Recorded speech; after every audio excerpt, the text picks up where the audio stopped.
Hello, नमस्कार। लक्ष्मण धारा education platform में आप सभी का स्वागत है प्यारे साथियों। अपन एनसीईआरटी के 7th क्लास के notes and one liner GK की बात कर रहे थे, जिसमें अपन ने 7वीं क्लास के तीसरे अध्याय की बातचीत कर ली थी और आज अपन आपके चौथे अध्याय की बातचीत करने वाले हैं। तो चलिए चौथे अध्याय के पहले नोट्स की बात करते हैं, फिर आपके वन लाइनर जो जीके के क्वेश्चन बनते हैं उनकी बातचीत करेंगे। तो आपका इसके अंदर जो चौथा अध्याय है उसका नाम है वायु। क्या नाम है?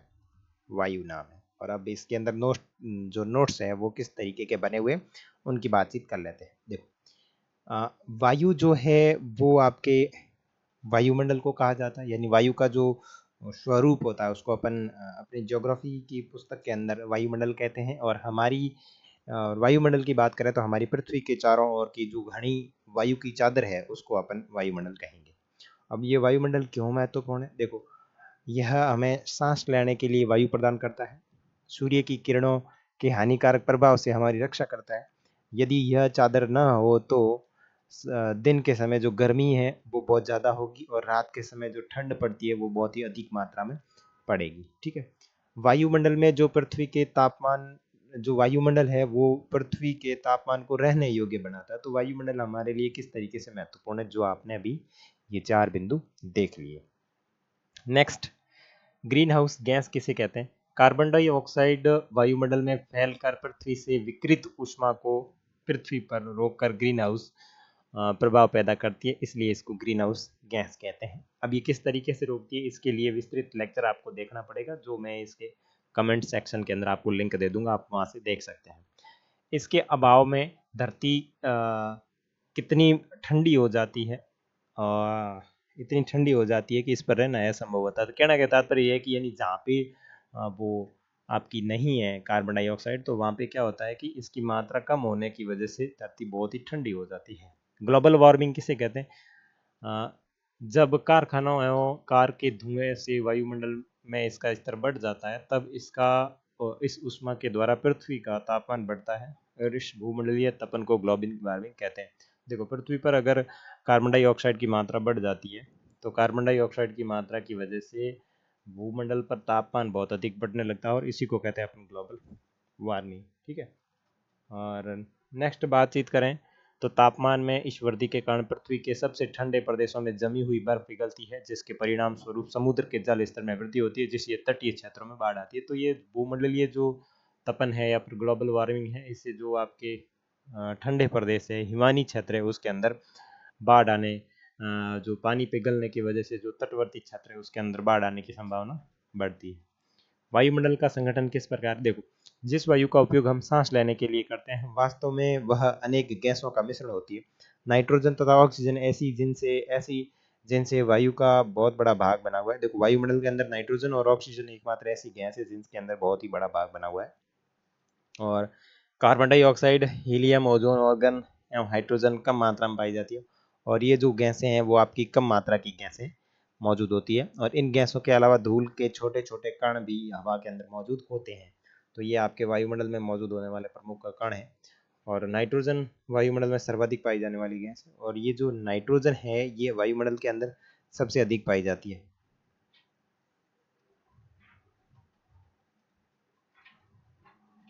सबसे अधिक।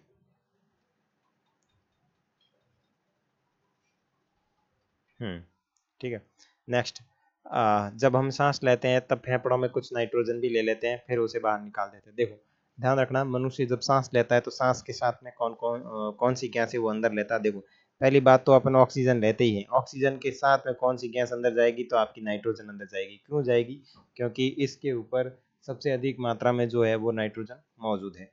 परंतु पौधों को अपने जीवन के लिए नाइट्रोजन की आवश्यकता होती है, वे सीधे वायु से नाइट्रोजन नहीं ले पाते। तो वो क्या करते हैं, मृदा तथा कुछ पौधों के जड़ों में रहने वाले जीवाणु वायु से नाइट्रोजन लेकर इसका स्वरूप बदल देते हैं, जिससे पौधा इसका उपयोग करता है। तो ये पौधे जो है डायरेक्ट तो इनके होते नहीं है लेने की प्रक्रिया, तो ये क्या करते हैं, जड़ों के माध्यम से नाइट्रोजन लेते हैं। ऑक्सीजन वायु में प्रचुरता से मिलने वाली दूसरी गैस है, और मनुष्य तथा पशु सांस लेने में वायु से ऑक्सीजन प्राप्त करते हैं। ठीक है ना। तो ऑक्सीजन है वो दूसरी गैस है, और वायुमंडल में अगर किसी को जीवित प्राणी को सांस लेनी है तो ऑक्सीजन से ही लेंगे, और हरे पादप प्रकाश संश्लेषण के द्वारा, और जो हरे पादप है वो प्रकाश संश्लेषण विधि के द्वारा ऑक्सीजन उत्पन्न करते हैं। और इस प्रकार वायु में ऑक्सीजन की मात्रा समान बनी रहती है, और यदि हम वृक्ष काटते हैं तो ये संतुलन बिगड़ जाता है। तो ये चीज़ भी आपको थोड़ी इसमें ध्यान रखनी है कि किस तरीके से इनका आपस में संबंध है। और दूसरी बात यहाँ पे, ये जो आपकी नाइट्रोजन है ये आपके 78% है, और ये जो ऑक्सीजन है ये 21%, और बाकी अन्य के अंदर जो गैसें हैं वो आपकी ऑर्गन है और कार्बन डाइऑक्साइड गैस है। आप कल्पना कीजिए इस पृथ्वी पर 0.03% अगर कार्बन डाइऑक्साइड मौजूद है, अगर आप मान लो ये 1% हो जाए तो अपनी क्या हालत होगी, है ना। अभी ये इतना गर्म है तो बाद में कैसी हालत होगी। देखो, कार्बन डाइऑक्साइड अन्य महत्वपूर्ण गैस है। हरे पादप अपने भोजन के रूप में इसका स्वीकार करते हैं या कार्बन डाइऑक्साइड का उपयोग करते हैं। देखो, हरे पादप जो है भोजन के रूप में कार्बन डाइऑक्साइड का प्रयोग करते हैं और ऑक्सीजन वापस देते हैं। ये चीज़ आप बहुत ही पहले पढ़ चुके हैं या समझ भी चुके होंगे। कार्बन डाइऑक्साइड का बढ़ा हुआ आयतन पृथ्वी पर मौसम तथा जलवायु को प्रभावित करता है। जब वायु गर्म होती है तो फैलती है और हल्की होकर ऊपर उठती है। अब देखो, जो वायु जब गर्म होती है तो फैलती है और हल्की होकर के ऊपर उठ जाती है, और ठंडी वायु सघन और भारी होती है, इसलिए ये नीचे रहती है। तो ध्यान रखना, गर्म वायु हल्की होती है और ऊपर उड़ती है, ठीक है ना। आसमान में नीचे नहीं रहती है, ऊपर उड़ती है। और ठंडी वायु भारी होती है, और ये भारी होने की वजह से इसमें नीचे रहने की प्रवृत्ति पाई जाती है। अब देखो, वायुमंडल की संरचना देख लेते हैं। वायुमंडल की संरचना के अंदर सबसे पहले आपका क्षोभ मंडल है, ठीक है। और यह परत वायुमंडल की सबसे महत्वपूर्ण परत है, और इसकी जो औसत ऊंचाई है वो 13 किलोमीटर है, ठीक है। इसी मंडल में मौजूद वायु में हम सांस लेते हैं। मौसम की लगभग सभी घटनाएं जो होती है वो आपके क्षोभ मंडल के अंदर होती है, जिसमें आपकी वर्षा हो गई, कोहरा हो गया, ओलावृष्टि हो गया, सभी ये सारी की सारी गतिविधियां होती है ये आपके क्षोभ मंडल के अंदर होती है। आगे देखते हैं समताप मंडल। समताप मंडल क्षोभ मंडल के ऊपर वाला भाग जो है वो आपका समताप मंडल कहलाता है। ये लगभग 50 किलोमीटर की ऊंचाई तक फैला हुआ है। देखो, ये 50 किलोमीटर तक की ऊंचाई तक फैला हुआ है, और यह परत बादलों एवं मौसम संबंधित घटनाओं से बिल्कुल मुक्त है। इसके अंदर कोई भी मौसम संबंधित घटना नहीं होती। हवाई जहाज उड़ने के लिए आदर्श स्थिति मानी जाती है। समताप मंडल की एक महत्वपूर्ण विशेषता ये है कि इसमें ओजोन गैस परत बनी हुई है। ध्यान रखना, वेरी वेरी इंपॉर्टेंट है कि ओजोन गैस परत कहाँ पे बनी हुई है। तो ये आपके इसके अंदर बनी हुई है, किसके अंदर, समताप मंडल के अंदर बनी हुई है। सूर्य से आने वाली हानिकारक गैस है जो हमारी रक्षा करती है, ये ओजोन परत। तो आप ओजोन परत के बारे में ये समझते होंगे कि ओजोन परत जो है वो आपके समताप मंडल के अंदर पाई जाती है, और ये सूर्य से आने वाली हानिकारक जो किरणें हैं, ठीक है ना, जो अपने को हानि पहुंचा सकती है, उन किरणों से हमारी रक्षा करती है, ठीक है ना। ये यहाँ पे है समताप मंडल के अंदर, ठीक है। नेक्स्ट, मध्य मंडल। ये वायुमंडल की तीसरी परत है। ये समताप मंडल के ठीक ऊपर पाई जाती है, और ये वायुमंडल की तीसरी परत है, और समताप मंडल जो सबसे ऊपर इसके ऊपर पाई जाती है समताप मंडल के, और ये लगभग 80 किलोमीटर तक की ऊंचाई तक होती है। और अंतरिक्ष से प्रवेश करने वाले उल्कापिंड इस परत में आने के बाद में जल करके नष्ट हो जाते हैं। तो ध्यान रखना, कौन सी परत के अंदर अंतरिक्ष से आने वाले उल्कापिंड है वो जल करके नष्ट हो जाया करते हैं, तो आपका मध्य मंडल होगा। बाह्य वायुमंडल की बात करें तो बाह्य वायुमंडल में बढ़ती ऊंचाई के साथ साथ तापमान अत्यधिक तीव्र हो जाता है, और आयन मंडल इसी मंडल का भाग है। ये जो बाह्य मंडल है, इसी बाह्य मंडल का आयन मंडल जो अपन पढ़ते हैं वो इसी परत का एक भाग है, और ये 880 से 400 किलोमीटर तक इसका विस्तार है, और रेडियो संचार के लिए इस परत का उपयोग किया जाता है। उसके बाद में आती है बहिर्मंडल।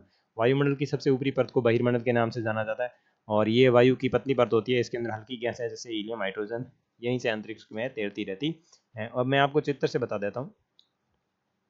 देखो, ये आपका वायुमंडल की परतें हैं। तो क्षोभ मंडल ये हो गया आपके, ये लगभग आपके 13 किलोमीटर तक। दूसरे नंबर पे आप समताप मंडल।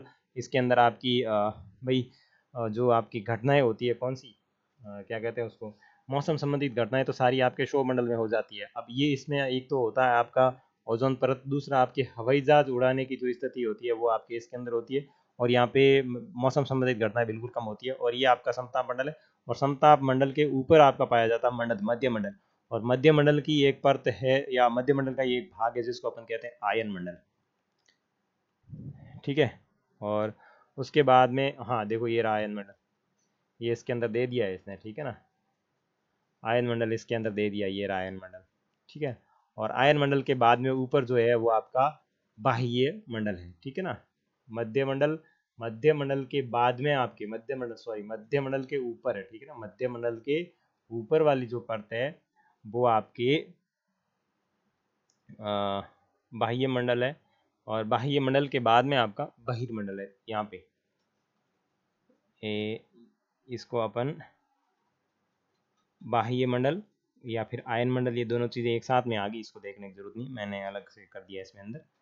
तो ये इसके साथ में ही है और ये बाद में आपका बहिर्मंडल आ गया, ठीक है ना, इस तरीके से। उसके बाद में मौसम एवं जलवायु किसे कहते हैं? देखो, मौसम वायुमंडल की प्रत्येक घंटे एवं दिन प्रतिदिन की स्थिति होती है, उसको आप मौसम कहते हैं। और जलवायु किंतु दीर्घ काल में किसी स्थान का औसत मौसम जो होता है वो आपका जलवायु कहलाता है, ठीक है। आपतन क्या है? देखो, आपतन एक महत्वपूर्ण कारक है जो तापमान के वितरण को प्रभावित करता है। ध्यान रखना, आपतन एक महत्वपूर्ण कारक है जो तापमान के वितरण को प्रभावित करता है। सूर्य से आने वाली वह ऊर्जा जिसे पृथ्वी पर रोक लेती है उसे आपतन कहते हैं। जिसे पृथ्वी क्या कर देती है, अपने ऊपर रोक लेती है, उसे आपतन कहते हैं। आतपतन सूर्य ताप की मात्रा भूमध्य रेखा से ध्रुवों की ओर घटती है, इसलिए आतपतन उसी प्रकार घटता है। तो ये चीज़ आप बहुत ही पहले समझ चुके हैं कि ध्रुवों की ओर जाने पर तापमान में कमी होती है, क्यों होती है, किस कारण होती है, वो सारी चीज़ें आपको पता है। तो आतपतन क्या हो गया, यानी सूर्य से जो आने वाली किरणें होती है उनको पृथ्वी अपने, या आने वाली जो ऊर्जा है पृथ्वी उसको अपने ऊपर रख लेती है, तो उसे आतपतन की संज्ञा दी जाती है। और आतपतन जो है वो भूमध्य रेखा से ध्रुवों की ओर घटती है, ठीक है।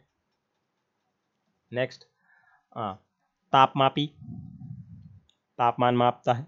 वायुदाबी वायुदाब मापी वायुदाब मापने को काम करता है। वृषा मापी वृषा की मात्रा को मापने का कार्य करता है। वात दिग्दर्शी पवन की दिशा को दर्शाता है। तो ये चीजें जो है वो आपके इसके अंदर दिखाई देती है, ठीक है ना। तापमापी तापमान मापता है। वायुदाब मापी वायुदाब को मापता है। वृषा मापी वृषा को मापता है। और वात दिग्दर्शी जो है पवन की दिशा को मापता है, ठीक है। तापमान को मापने की इकाई डिग्री सेल्सियस है, ध्यान रखना। तापमान को मापने की जो इकाई है डिग्री सेल्सियस है। इसका आविष्कार एंडर्स सेल्सियस ने किया था, इसलिए इसको सेल्सियस ही कहते हैं। सेल्सियस के पैमाने पर जल 0 डिग्री सेल्सियस पर जम जाता है और 100 डिग्री सेल्सियस पर उबलता है। जैसे कि आप भगोले में पानी गर्म कर रहे हो, कैसे उबलता है, उसी प्रकार 100 डिग्री सेल्सियस पर तो उबलेगा और 0 डिग्री सेल्सियस पर जम जाता है। पृथ्वी की सतह पर वायु के भार द्वारा लगाया गया दाब वायुदाब कहलाता है, ठीक है। और वायुमंडल में ऊपर की ओर जाने पर दाब तेजी से गिरता है और समुद्र स्तर पर वायु दाब सर्वाधिक होता है और ऊंचाई पर जाने पर ये घट जाता है। वायु दाब का क्षैतिज वितरण किस स्थान पर उपस्थित वायु के ताप द्वारा प्रभावित किसी स्थान पर उपस्थित वायु के ताप द्वारा प्रभावित होता है। और अधिक तापमान वाले क्षेत्र में वायु गर्म होकर ऊपर उड़ जाती है और ये निम्न दाब क्षेत्र होता है। देखो, अधिक वायु दाब क्षेत्र कहाँ होगा, जहाँ पे वायु भारी होगी। और निम्न वायु दाब क्षेत्र कहाँ होगा, जहाँ पे वायु गर्म होगी। गर्म होगी तो ऊपर चली जाएगी, तो निम्न वायु दाब क्षेत्र, ठीक है। और भारी होकर नीचे आएगी तो उच्च वायु दाब क्षेत्र हो जाएगा। निम्न वायु दाब क्षेत्र आकाश, नम एवं मौसम के साथ जुड़ा हुआ होता है, ठीक है ना। और आसमान में बादल होते हैं, ठीक है। उसके बाद में कम तापमान वाले क्षेत्र की वायु ठंडी होती है। और जहाँ कम तापमान होता है वहाँ पे ध्यान रखना, हमेशा वायु ठंडी होती है। और वायु ठंडी होगी तो वायु हमेशा भारी होगी, ठीक है ना। इसके फलस्वरूप ये वायु हमेशा भारी होती है और वायु निम्नजीत होकर उच्च दाब का निर्माण करती है, उच्च दाब क्षेत्र बनाती है। उच्च दाब के कारण स्पष्ट एवं स्वच्छ आकाश होता है। तो ध्यान रखना भाई, निम्न दाब वाले क्षेत्र में क्या स्थिति होगी और उच्च दाब वाले क्षेत्र में क्या स्थिति होगी। और वायु सदैव उच्च दाब से निम्न दाब की ओर गमन करती है। ध्यान रखना ये चीज, वायु जो सदैव है वो आपके उच्च दाब से निम्न दाब की ओर गमन करती है, ठीक है ना। ये चीज आप हमेशा अपने दिमाग में सेट रखना और इस चीज को थोड़ा अच्छे से समझना। मेरे कहने का मतलब मैं आपको सीधी भाषा में समझाऊं तो देखो भाई, जिस जगह तापमान अधिक है तो वहां पे वायु हल्की होगी, ठीक है ना। वायु हल्की होकर के ऊपर की ओर जाएगी आसमान में। वायु हल्की होकर ऊपर आसमान में जाएगी तो वहाँ पे तापमान अधिक हो जाएगा और जो दाब का जो क्षेत्र बनेगा वो बनेगा आपके निम्न वायु दाब क्षेत्र बनेगा, क्योंकि वहाँ पे वायु है वो भार डाल ही नहीं रही, इसलिए वो निम्न वायु दाब क्षेत्र बन गया। और जहाँ पे तापमान कम होगा वहाँ पे वायु ठंडी होगी और जहाँ पे वायु ठंडी होगी तो वहाँ पे वायु भारी होगी और वायु भारी होगी तो नीचे ही रहेगी तो उसका भार ज्यादा पड़ेगा, उच्च दाब क्षेत्र बनेगा। और उच्च दाब क्षेत्र का पहचान क्या है कि वहां का जो आसमान है वो बिल्कुल साफ रहेगा। और निम्न दाब क्षेत्र का पहचान क्या है, वहां पे आसमान के अंदर बादल छाए हुए रहेंगे और मौसम में होगी वो थोड़ी बहुत नमी रहेगी, ठीक है। यहाँ समझ में आ गया? ओके। पवन किसे कहते हैं? देखो, पवन उच्च दाब से निम्न दाब क्षेत्र की ओर गमन करती है। ये हमेशा फिक्स दिमाग में बैठा रहना कि पवन जो है वो उच्च दाब से निम्न दाब क्षेत्र की ओर गमन करती है या गति करती है, उसे पवन कहते हैं। पवन का नाम उसके आने वाली दिशा के आधार पर निर्धारित किया जाता है। उदाहरण के लिए पश्चिम से आने वाली पवन को पछुआ पवन कहा जाता है या पश्चिमी पवन कहते हैं। जैसे देखो, स्थानीय पवन किसे कहते हैं? अब यहाँ पे कुछ प्रकार दिए हुए। स्थानीय पवन यानी व्यापारिक पश्चिमी एवं पूर्वी पवनें स्थानीय पवनें कहलाती है और ये वर्ष भर लगातार चलती रहती है। मौसमी पवनें, ये पवनें विभिन्न ऋतुओं में अपनी दिशा बदलती रहती है। उदाहरण के लिए भारत की मानसूनी पवनें जो मौसम के अकॉर्डिंग चलती है वो मौसमी पवनें होती है। स्थानीय पवनें ये वे पवनें होती है जो किसी क्षेत्र में वर्ष या दिन के किसी विशेष समय में चलती है। उदाहरण के लिए स्थल समीर और समुद्र समीर, यानी स्थल से समुद्र की ओर, समुद्र से स्थल की ओर। क्या भारत के उत्तरी क्षेत्र में गर्म एवं शुष्क स्थानीय पवन याद है? इसे लू कहते हैं। तो लू एक प्रकार की स्थानीय पवन है, ठीक है। और यहाँ इस मैप के माध्यम से इसमें अपन देख सकते हैं, एक तो निम्न वायुदाब क्षेत्र यानी जो आपकी 0 डिग्री अक्षांश रेखा है, ठीक है ना, 0 डिग्री अक्षांश रेखा है, इसके आसपास वाले क्षेत्र के अंदर निम्न वायुदाब क्षेत्र बनता है जिसको बोलते हैं भूमध्य रेखा डोलाड्रम पेटी, भूमध्य रेखा डोलड्रम पेटी। उसके बाद में 0 डिग्री से 23 डिग्री 5 मिनट उत्तरी अक्षांश से 23 डिग्री 5 मिनट दक्षिणी अक्षांश के मध्य जो आपकी पवनें चलती है उनको व्यापारिक पवनें कहते हैं। अब जो उत्तर की ओर चलती है वो बोली जाती है उत्तर पूर्वी व्यापारिक पवनें, और जो दक्षिणी क्षेत्र में चलती है उसे बोलते हैं दक्षिणी पूर्वी व्यापारिक पवनें। उसके बाद में 30 डिग्री से लेके 35 डिग्री तक, 30 डिग्री से 35 डिग्री भूमध्य रेखा के उत्तर तथा भूमध्य रेखा के दक्षिण दोनों तरफ, ठीक है ना, दोनों तरफ ही 30 डिग्री 35 मिनट, और उत्तरी तरफ 30 डिग्री 35 मिनट और दक्षिणी ध्रुव के अंदर 30 डिग्री 35 मिनट पे रेखा चलती है जिसको बोलते हैं आपकी हॉर्स अक्षांशीय क्षेत्र बोलते हैं। और इसके अंदर जो आपकी हवा चलती है या जो क्षेत्र होता है उसको बोलते हैं उपोष्ण उच्च दाब क्षेत्र, ठीक है ना। उपोष्ण का मतलब होता है गर्म, उपोष्ण उच्च दाब क्षेत्र, ठीक है ना। तो कहाँ पे बनता है आपका डोलड्रम या फिर निम्न दाब क्षेत्र? तो वो तो बनता है भूमध्य रेखा के आसपास, यानी भूमध्य रेखा के थोड़ा ऊपर और भूमध्य रेखा के थोड़ा नीचे जो आपका निम्न दाब वाला क्षेत्र बनता है उसको डोलड्रम पेटी कहा जाता है, ठीक है। और इसके बाद में आपकी चलती है सनातन पवन, 35 डिग्री से 60 डिग्री दक्षिण और 35 डिग्री से 60 डिग्री उत्तर सनातन पवन चलती है, ठीक है ना। और इनकी दिशाएं ये आप याद रखना, जैसे मैं यहाँ पे लिख देता हूँ उत्तर, यहाँ पे आपके दक्षिण, यहाँ पे आपका पूर्व और यहाँ पे आपका पश्चिम। अब इनकी दिशाएं आपको याद रखनी जरूरी है। जैसे आपके व्यापारिक पवनों की बात करें तो दक्षिण दिशा के अंदर बात करेंगे तो ये ऐसे चलती है। तो दक्षिण दिशा में कैसे चलती है? दक्षिण पूर्व से आपके चल रही है उत्तर पश्चिम की ओर, दक्षिण पूर्व से उत्तर पश्चिम की ओर। और उत्तरी दिशा के अंदर बात करें तो उत्तर पूर्व से दक्षिण पश्चिम की ओर। ये जो तीर के निशान बने हुए हैं ये इनकी दिशाओं को बताते हैं। तो इस पीडीएफ जब मिलेगी आपको तो इसके माध्यम से आप इसको अच्छे से समझ सकते हैं कि ये तीर कौन सी दिशा से कौन सी दिशा में जा रही है। सनातनी पवन के बाद में आपका जो पेटी बनती है वो बनती है अधो ध्रुवीय निम्न दाब क्षेत्र, फिर निम्न दाब क्षेत्र बनता है, ठीक है ना। अधो ध्रुवीय निम्न दाब क्षेत्र जो है वो 60 डिग्री उत्तरी अक्षांश और 60 डिग्री दक्षिणी अक्षांश के बाद बनता है।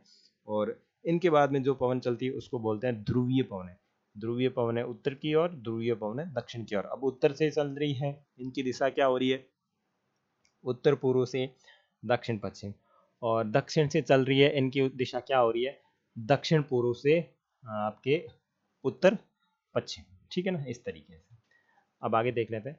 जब जल पृथ्वी एवं विभिन्न जलाशयों से वाष्पित होता है तो ये जल वाष्प बन जाता है और वायु में किसी भी समय जल वाष्प की मात्रा को आर्द्रता कहते हैं। आर्द्रता क्या चीज होती है? आर्द्रता का मतलब होता है नमी वाला क्षेत्र या नमी वाली जगह। और जब पृथ्वी पर विभिन्न जलाशय वाष्पित होते हैं, जलाशयों का मतलब होता है पृथ्वी के ऊपर जितने भी जल वाले क्षेत्र हैं, चाहे आपका समुद्र है, चाहे नदी है, चाहे बर्फ है, चाहे टाँके बनाए हुए हैं, चाहे आपका पृथ्वी पर किसी भी प्रकार से जल पड़ा है, वो क्या होता है प्रतिदिन प्रतिदिन आपका वाष्पित होता है और इसे जल वाष्प बनता है। और जल वाष्प की प्रक्रिया से ही वायुमंडल में जो जल जमा होता है या फिर वायुमंडल में जो जल की मात्रा होती है उसको बोलते हैं आपकी आर्द्रता। ठीक है।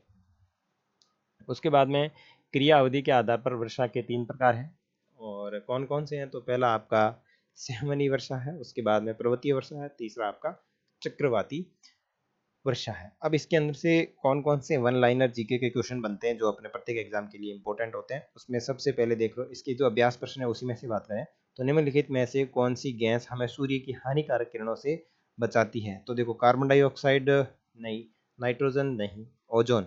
ओजोन है जो आपके कौन से मंडल के अंदर स्थित है? समताप मंडल में। ठीक है ना, समताप मंडल में जो परत स्थित है, और इस समताप मंडल के अंदर हवाई जहाज के उड़ाने की उचित दिशा होती है, और इसके अंदर जो है किसी भी प्रकार की मौसम संबंधित घटनाएं नहीं होती है, तो इसके अंदर। ठीक है, आगे बात करें वायुमंडल की सबसे महत्वपूर्ण परत कौन सी है?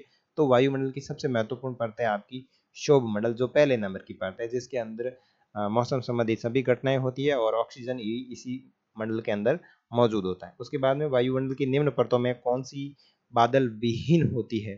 तो बादल विहीन जो होती है वो आपकी होती है समताप मंडल, क्योंकि क्षोभ मंडल के अंदर तो ऑलरेडी आपके बादल होते हैं, क्योंकि इसमें मौसम संबंधित घटनाएं होती है। उसके बाद में वायुमंडल की परतों में जब हम ऊपर जाते हैं तब वायु दाब क्या होता है? देखो, वायुमंडल की परतों में जब हम ऊपर जाते हैं तो वायुमंडल की परतों में आपका वायु दाब घटता है। अब घटता क्यों है? क्योंकि जैसे जैसे आप ऊपर जाओगे तो तापमान बढ़ेगा, तो वायु दाब क्या होगा? घटेगा, क्योंकि हवा है वो हल्की हो जाएगी। हल्की हो जाएगी तो वहां से उड़ के चली जाएगी, तो वायु दाब ऑलरेडी घटता है। ठीक है। नेक्स्ट, जब वृष्टि तरल रूप में पृथ्वी पर आती है तो उसे क्या कहते हैं? उसको हम वर्षा कहते हैं। ठीक है, और इसके मिलान वाले क्वेश्चन है वो मैंने स्टार्टिंग में ही दे दिए थे, तो अपन यहाँ से स्टार्टिंग से ले लेते हैं। ये रहा। लू क्या है भाई? लू एक प्रकार की स्थानीय पवन है, सॉरी स्थानीय पवन है। व्यापारिक एक प्रकार की स्थायी पवन है। मॉनसून क्या है? और पवन क्या है? मॉनसून सूर्य से आने वाली ऊर्जा, मॉनसून मौसमी पवन हो गया। और पवन के बाद में अगर अपन बात करें तो पवन की क्षैतिज गति अपन मान सकते हैं इसके अंदर, वाकई इसके अंदर दिया हुआ है नहीं। ठीक है, ओके। नेक्स्ट, इसके अंदर जो आपके वन लाइनर जीके के क्वेश्चन बन रहे हैं उनकी बातचीत कर लेते हैं। देखो, ग्रीन हाउस गैस किसे कहा जाता है? तो ये आपके कार्बन डाइऑक्साइड को कहा जाता है। और कार्बन डाइऑक्साइड के अभाव से धरती पर क्या प्रभाव पड़ेगा? देखो, अत्यधिक ठंडी होगी। अपन इस चीज़ को समझ चुके हैं कि जहाँ पे कार्बन डाइऑक्साइड की मात्रा अधिक होगी वहाँ पे गर्मी वाला क्षेत्र होगा, और जहाँ पे कार्बन डाइऑक्साइड गैस की मात्रा कम होगी वहाँ पे ठंडा वाला क्षेत्र होगा। जैसे कि अपन हिमालय क्षेत्र के अंदर बात करें तो हिमालय क्षेत्र के अंदर कार्बन डाइऑक्साइड गैस की मात्रा बहुत कम है, इसलिए वहाँ पे सबसे ज़्यादा बर्फ बनी रहती है। अब वहाँ परिस्थितियाँ ही ऐसी है कि वहाँ पे कार्बन डाइऑक्साइड गैस की मात्रा बिल्कुल कम रहती है। पहली बात तो ये है कि वहाँ पे पेड़ पौधे नहीं है। ठीक है, तो वहाँ पे लोग रहना पसंद नहीं करते। दूसरी बात है कि वहाँ पे इतने अत्याधुनिक जो यातायात के साधन है वो डेवलप नहीं है। देखो, जैसे अपन मैदानी क्षेत्र की बात करते हैं तो मैदानी क्षेत्र के अंदर बहुत ही ज़्यादा यातायात के साधन है, जिनके अंदर से जैसे अपन मान लें कार के अंदर से धुआं निकल रहा है तो उसके अंदर कार्बन डाइऑक्साइड गैस निकल रही है। जितने भी यातायात के साधन है वो सब CO2 छोड़ते हैं। तो मैदानी क्षेत्र के अंदर CO2 की मात्रा इतनी बढ़ जाती है जिसके कारण गर्मी बहुत ज़्यादा बढ़ जाती है। लेकिन हिमालय वाला क्षेत्र है, वहाँ पे इस तरह की कोई भी स्थिति नहीं होती, इसलिए वहाँ पे सबसे अधिक ठंड पड़ती है। वायुमंडल में कार्बन डाइऑक्साइड की अधिकता से तापमान में वृद्धि क्या कहलाती है? देखो, वायुमंडल के अंदर अगर CO2 अधिक मात्रा में बढ़ जाती है तो उसको बोलते हैं अपन भूमंडलीय तपन या फिर ग्लोबल वार्मिंग, जो अभी वर्तमान में विश्व के लिए सबसे बड़ा खतरा बना हुआ है ग्लोबल वार्मिंग का। अब ये ग्लोबल वार्मिंग का खतरा किस तरीके से बना? देखो, प्रकृति का एक नियम है कि मनुष्य के लिए या फिर जो जीवित प्राणी है या जो सजीव प्राणी है उसको ऑक्सीजन की जरूरत होती है। लेकिन पेड़ पौधे हैं इसके बदले ऑक्सीजन देते हैं, लेकिन उसके बदले कार्बन डाइऑक्साइड लेते हैं। लेकिन उन पेड़ पौधों के सामने इतनी अधिक मात्रा में कार्बन डाइऑक्साइड रख दी जाती है कि वो उसका भोजन बना ही नहीं पाते, पूरी उपयोग ले ही नहीं पाते। तो दिन प्रतिदिन कार्बन डाइऑक्साइड की मात्रा बढ़ती जा रही है, और पेड़ पौधों के पास में ऑलरेडी एक्स्ट्रा वो कार्बन डाइऑक्साइड आके पड़ी रहती है, तो वो उसको पूरी तरीके से ले ही नहीं पाते। इस कारण क्या होता है कि ज़्यादा मात्रा बढ़ जाने से भूमंडलीय तपन जैसी या फिर ग्लोबल वार्मिंग जैसी समस्या अपने सामने आने लगती है। नेक्स्ट है, सांस लेते समय ऑक्सीजन के साथ किस गैस को ग्रहण करते हैं? नाइट्रोजन को करते हैं। क्यों करते हैं? क्योंकि नाइट्रोजन सबसे अधिक मात्रा में है, जिसकी मात्रा की बात करें तो 78% है, इसलिए वो ज़बरदस्ती अपने नाक के अंदर से घुस जाती है। उसके बाद करें, किस प्रकार की वायु फैलती है? वह हल्की होकर ऊपर उठ जाती है, तो गर्म। और गर्म वायु जो होती है वो निम्न दाब वाला क्षेत्र बनाती है। वायु में प्रतुता से मिलने वाली गैस कौन सी है? तो ऑक्सीजन। ठीक है ना। वायु में मिलने वाली दूसरी जो प्रचुरता से मिलने वाली जो गैस है, यानी जो आपका वायुमंडल है, इसके अंदर दूसरी जो गैस सबसे अधिक मिलती है वो आपकी ऑक्सीजन है। और उसके बाद में बात करें, हरे पादप किस प्रक्रिया के द्वारा गैस का उत्पादन करते हैं? तो प्रकाश संश्लेषण विधि के द्वारा उत्पादन करते हैं। वायुमंडल की कितने परत हैं? 5 परत हैं। वायुमंडल की सबसे महत्वपूर्ण परत कौन सी है? क्षोभ मंडल। क्षोभ मंडल की औसत ऊंचाई 13 किलोमीटर। हवाई जहाज उड़ाने के लिए आदर्श स्थिति कौन सी मंडल में पाई जाती है? तो आपके समताप मंडल में पाई जाती है। कौन सी विशेष गैस समताप मंडल में पाई जाती है? तो ध्यान रखना, ओजोन परत पाई जाती है, जो सूर्य से आने वाली हानिकारक पराबैंगनी किरणों से हमारी रक्षा करती है। वायुमंडल की किस परत में उल्कापिंड आकर के जल जाते हैं? मध्य मंडल परत के अंदर आकर के जल जाते हैं। आयन मंडल किस परत का भाग है? बाह्य मंडल का। ठीक है। वायुमंडल का विस्तार कहाँ से कहाँ तक है? तो 80 महामंडल का विस्तार कहाँ से है? तो 80 से 400 किलोमीटर के बीच में इसका विस्तार है। रेडियो संचार के लिए वायुमंडल की किस परत का उपयोग किया जाता है? तो आपका बाह्य मंडल जो परत है उसका उपयोग किया जाता है। और वायुमंडल की सबसे ऊपरी परत है उसको क्या बोलते हैं? बहिर्मंडल बोलते हैं। ठीक है ना, बहिर्मंडल बोला जाता है। दीर्घ काल में किस स्थान का औसत मौसम उस स्थान की क्या बताता है? देखो, दीर्घकालीन स्थिति जो होती है वो तो होता है आपकी जलवायु, और अल्पकालीन जो स्थिति होती है, अल्पकालीन जो स्थिति होती है वो आपका बताता है मौसम। ठीक है ना, मौसम दिन प्रतिदिन का बदलता है। ठीक है। वायु में मौजूद ताप व शीतलता का परिणाम क्या कहलाता है? तापमान कहलाता है। पवन की दिशा बताने वाले यंत्र को क्या कहते हैं? वात दिग्दर्शी कहा जाता है। और सूर्य से पृथ्वी पर आने वाली वह ऊर्जा जिसे पृथ्वी रोक लेती है वो क्या कहलाती है? वो आत्पतन कहलाती है। आत्पतन की मात्रा पृथ्वी के किन भूभागों में सबसे कम होती है? ये होती है ध्रुवों पर। तापमान को मापने वाली इकाई डिग्री सेल्सियस का आविष्कार किसने किया? एंडर्स सेल्सियस ने किया। इसलिए इसको अपन तापमान को जब मापते हैं तब पीछे सेल्सियस लगाते हैं। कितने डिग्री सेल्सियस पर जल उबलता है? देखो, 100 डिग्री तापमान अगर हो जाता है तो वहाँ पे जल है वो उबलने लगता है, और अगर 0 डिग्री सेल्सियस हो जाता है तो वो आपका जल है वो जम जाता है। ठीक है, तो दोनों चीज ध्यान रखनी है। वायुमंडल में ऊपर की ओर जाने पर वायु दाब पर क्या प्रभाव पड़ेगा? तेजी से घटेगा। वायुमंडल में अगर हम ऊपर की तरफ जाते हैं तो वायु दाब है वो तेजी से घटेगा और निम्न दाब क्षेत्र को वो जन्म देता है। ठीक है। नेक्स्ट बात करें, स्पष्ट व स्वच्छ आकाश के लिए किस प्रकार का वायु दाब आवश्यक है? उच्च।